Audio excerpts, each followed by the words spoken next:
मैं सुरजीत सक्सेना अपने YouTube channel NCERT mathematics group पर आज का वीडियो कक्षा 7 के बच्चों के लिए बना रहा हूं, पब्लिश कर रहा हूं, पढ़ा रहा हूं। 7वीं इकाई नाम है जिसका वाणिज्य गणित। 7वां चैप्टर है आपका और 7वें चैप्टर में दो चीजें मैं आपको पढ़ा चुका हूं। सीधा समानुपात या अनुलोम समानुपात, एक ही नाम है इसका। दूसरा प्रतिलोम समानुपात। तीसरी चीज आज पढ़ाने जा रहा हूं प्रतिशतता। प्रतिशतता आपके अभ्यास 7C में प्रयोग होगी। बताऊंगा आज प्रतिशतता के बारे में बहुत डिटेल से, लेकिन प्रतिशतता को इंग्लिश में कहते हैं परसेंटेज। और गांव में एक चीज, हर जगह छोटी बड़ी चीज, छोटे से छोटे बड़े से बड़े स्थान पर एक बात बहुत मशहूर है। वो क्या है? पैसा लोग ब्याज पर देते हैं, ब्याज पर लेते हैं। भाई धन आदमी की आवश्यकता है, अपनी जरूरत के अनुसार आदमी पैसा लेता है और पैसा देता है। तो वहां पर एक शब्द बहुत प्रचलित है, कितने रुपए सैकड़ा? 10 रुपए सैकड़ा, 5 रुपए सैकड़ा। जेवर गर्मी डालते हैं सोनार के यहां, पैसा लेते हैं तो पूछते हैं कि भाई कितने रुपए सैकड़ा ब्याज लोगे? इंटरेस्ट, ब्याज। सैकड़ा का मतलब क्या होता है कि 100 रुपए पे इतने रुपए। दूसरे शब्दों में हम कहें कि 100 रुपए का हिस्सा। जिसका मानक, जिसका पैमाना 100 पे लागू हो, वही प्रतिशतता। प्रतिशतता को इंग्लिश में कहते हैं परसेंटेज। एक तिरछी लाइन, ऊपर नीचे 2 बिंदी, इसे कहते हैं प्रतिशतता का निशान। जैसे ये लिखा है 5, ये लिखा है निशान, तो इसे पढ़ेंगे क्या? इसे पढ़ेंगे 5%। यानी जहां पर ये निशान लगा होगा, संख्या पढ़ने के बाद प्रतिशत और पढ़ देंगे। इस प्रतिशत के चिन्ह का मतलब होता है 1/100। 1/100 कैसे होता है, क्यों होता है, ये बात आपको यहां से बता रहा हूं। ये लिखा है 5%, या हम इसे लिख सकते हैं 5 गुणा 1/100। बात समझ में आई कि नहीं? जब ये प्रतिशत का निशान हटा तो हमने उसके स्थान पर क्या लिखा? 1/100। 5 से इसकी गुणा। चाहे आप ये चीज लिखें 5%, या आप लिखें कि 5 गुणा 1/100, बात एक ही। दूसरे एक पहलू पर आइए, एक इसका दूसरा भी बिंदु है। जैसे अगर हमें 5 को प्रतिशत में बदलना होगा तब हम क्या करेंगे?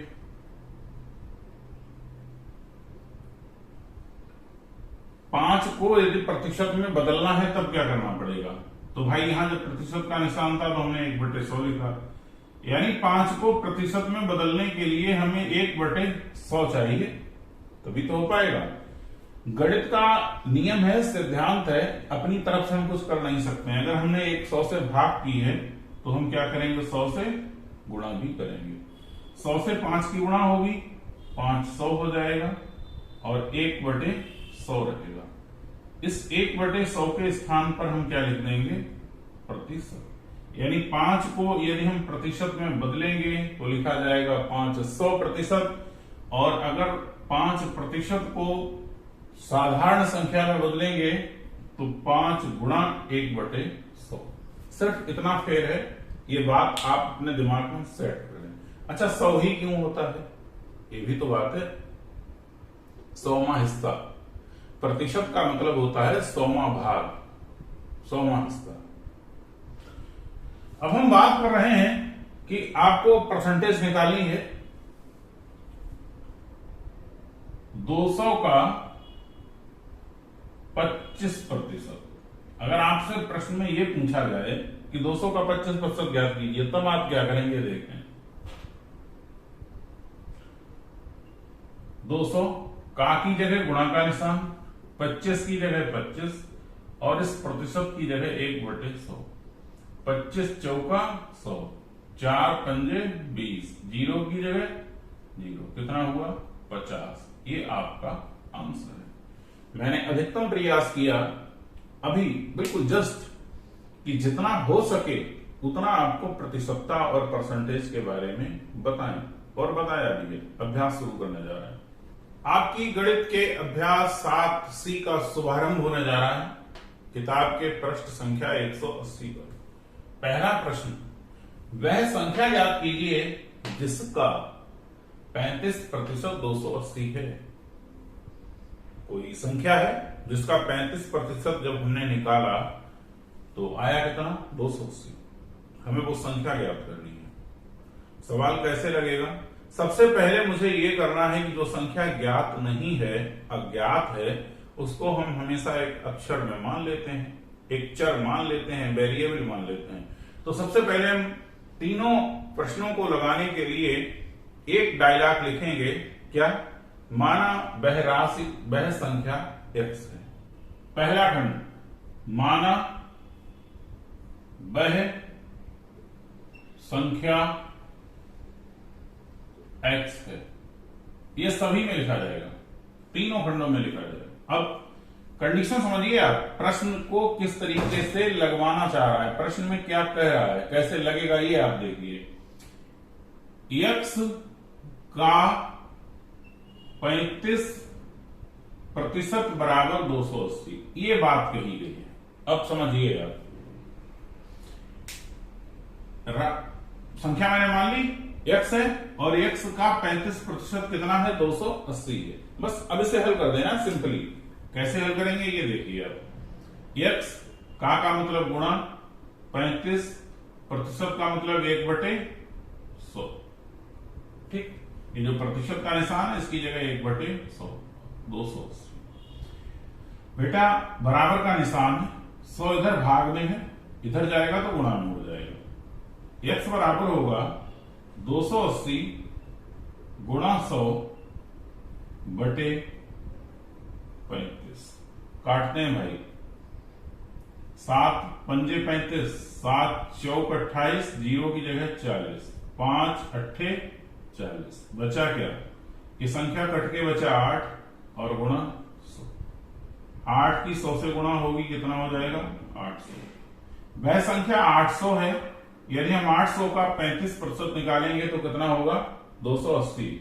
यही आपका आंसर है। दूसरा सवाल लगाने का भी यही तरीका है।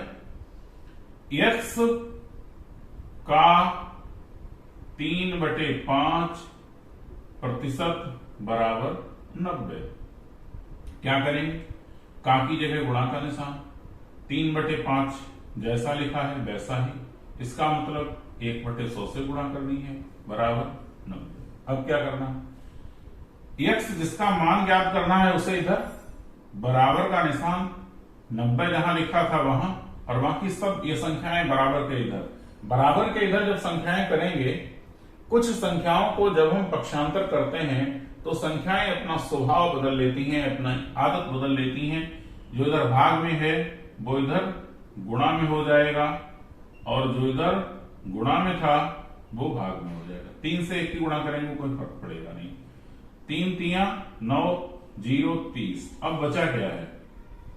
30 बचा है, और 100 की 5 से गुणा होगी तो 500 हो जाएगा। x बराबर कितना होगा? 1 2 3 तो 0 लगा देंगे, और 3 पंजे 15। 15,000 वह संख्या है जिसका हम 3/5% यदि ज्ञात निकालेंगे तो 90 रुपए 90 आएगा। इसी तरीके से तीसरा प्रश्न है, x का 0.25% बराबर 600। अब x का की जगह गुणा 0.25% का मतलब 1/100 बराबर 600। x को इधर जिन संख्याओं का मान ज्ञात करना है वो सब इधर, और ये आया 0.25। ठीक, जब हम दशमलव हटाते हैं तो बटे में कितना लिखते हैं? 100। अब ये भी ऊपर चला जाएगा। x बराबर क्या बचेगा? 600 गुणा 100 गुणा 100 बटे 25। 25 चौका 100। अब क्या बचा? 6 चौक 24, 00 गुणा 100। x बराबर 24, 2 0 ये और 2 0 ये, वो कितना गया? 2,40,000 आंसर है आपका। एक्सरसाइज 7C पेज नंबर 180 पर दूसरा प्रश्न आपके सामने लिखा है। प्रश्न में जो पहले उसकी भाषा को आपको बहुत ध्यान से समझना है, कहां पे रुकना है, कहां पे चलना है, क्या करना है, बता रहे हैं। दूसरे प्रश्न में आपसे कह रहा है किसी राशि का 5% और फिर यहां पर लगा है कामा, यानी रुक जाइए यहां पे 600 रुपए के 15% के बराबर है। ये एक अलग बात है और इतनी एक अलग तथ्य है, दोनों चीजें अलग अलग हैं। हल करेंगे तो लिखेंगे माना वह राशि x है। अब आप समझिए करना क्या है। किसी राशि का 5%, x का 5%, 600 रुपए के 15% के बराबर है। बराबर क्या है? 600 का 15%। उम्मीद है समझ में आ गई होगी बात। x का गुणा का निशान 5% का मतलब 1/100, 600 का मतलब गुणा 15, इसका मतलब 1/100। बराबर के इधर उधर जब संख्याएं सिर्फ गुणा भाग में लिखी हो तो उन्हें ऐसे काट देते हैं जैसे मैंने काटा। x बराबर 600 गुणा 15/5, 5 तिया 15।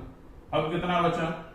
600 गुणा 3, 6 तिया 18, 2 जीरो के 2 जीरो। 1800 रुपए वो राशि है जिसका 5% 600 के 15% के बराबर होगा। कैसे है ये देख लो, व्यवहारिक है, कोई जरूरत नहीं, फिर भी बता रहे हैं। 18 का 5%, 18 पंजे 90, 90 और 15, 600 का 15। अभ्यास 7C का प्रश्न संख्या 3। प्रश्न में कह रहा है कि एक चुनाव में 7500 मतदाताओं में से 20% मतदाताओं ने मत नहीं डाले। मतदाता क्या होता है? चुनाव तो आप जानते ही होंगे, कभी प्रधानी का चुनाव होता है, कभी विधायक का चुनाव होता है, कभी चेयरमैन का चुनाव होता है, कभी MP का चुनाव होता है। सब चुनाव नेता लोगों को चुने जाते हैं, सब चुनाव होता है। चुनाव का मतलब होता है चयन करना जनता के द्वारा। फिर दूसरा शब्द आया मतदाता। 18 साल से ज्यादा की उम्र का जो व्यक्ति वोट डालने जाता है वो हर व्यक्ति मतदाता है। फिर कह रहा है कि 20% ने मत नहीं डाले। मत का मतलब वोट। वोट डालने वाले आदमी को मतदाता कहते हैं, वोट को मत कहते हैं। चुनाव जो हमारे यहाँ प्रधानी से लेकर और सांसद तक का होता है।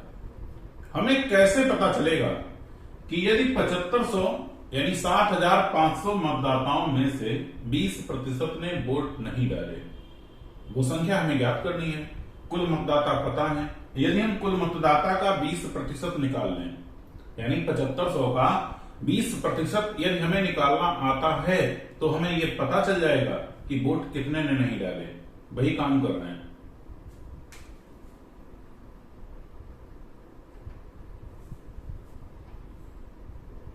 लिखेंगे प्रश्नानुसार मत नहीं डालने वाले मतदाता कितने हैं भाई? 7500 का 20%। 7500 का मतलब गुणा 20 जैसे लिखा है, इसका मतलब 1/100। 2 जीरो से 2 जीरो कट गए। अब बचा कितना? 75 गुणा 20, जीरो ऐसे ही 75 दूना 150। 1500 मतदाता ऐसे हैं जिन्होंने मत नहीं डाले। ये नहीं डालने वाले हैं। अगर डालने वाले पूछेगा तो 7500 में से 1500 घटा देंगे, बचेंगे 80% बचेंगे, तो उन्होंने वोट डाले हैं।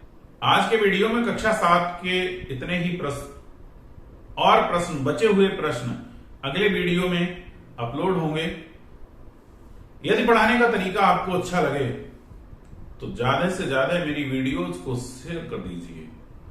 Thank you, all of you, best your luck.